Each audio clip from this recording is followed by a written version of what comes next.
I shefi i misionit verifikues të OSBE-s në Kosovë, William Walker, u është drejtuar me një letër liderëve të partive politike, duke propozuar ish-deputetin e Lidhjes Demokratike Faton Bislimin si kandidat për president të Kosovës. Ndër të tjera, Walker në letër ka shprehur shqetësimin e tij për bllokadën e të zgjatur të procesit kushtetues për zgjedhjen e kreut të ri të shtetit.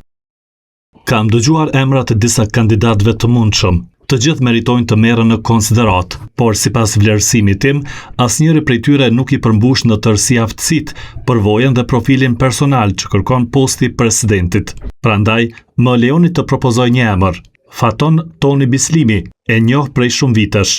Kemi diskutuar shpesh për politikën e Kosovës, si në planin e brendshëm, ashtu edhe për vendin e këtij shteti të ri në Evropë dhe në botë. Lidhur me këtë propozim, ka refuzuar të flasë vetë Bislimi. Me kënaqësinë më të madhe po dona me ju bashkangjit Gjose dhe Shirley tash, kështu që herën tjetër. Me kënaqësinë më të madhe herën tjetër. Të mërkurën, nënkryetari i LVV-s Glau Konjufca tha se ka një listë me emra, por nuk i bëri publike.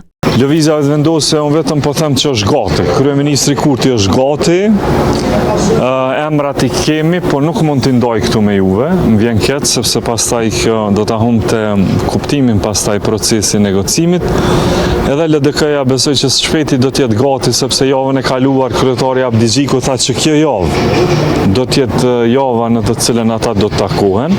Por gjatë së mërkurës nga LDK, pavarësisht insistimit të televizionit, nuk kanë treguar nëse janë dakorduar për emra konkret për këtë pozitë dhe nëse janë të gatshëm për takimin e radhës me Kurtin gjatë kësaj jave. Kurse nga Partia Demokratike kanë deklaruar se pavarësisht emrave, qëndrimi politik i partisë nuk do të ndryshojë. Qëndrimi jonë që me konë parti opozitare nuk ka ndru, nuk do të ndroj, sepse nuk është qëndrim që bëhet një ditë edhe ndryshohet. Të njëjtin qëndrim ban edhe Aleanca.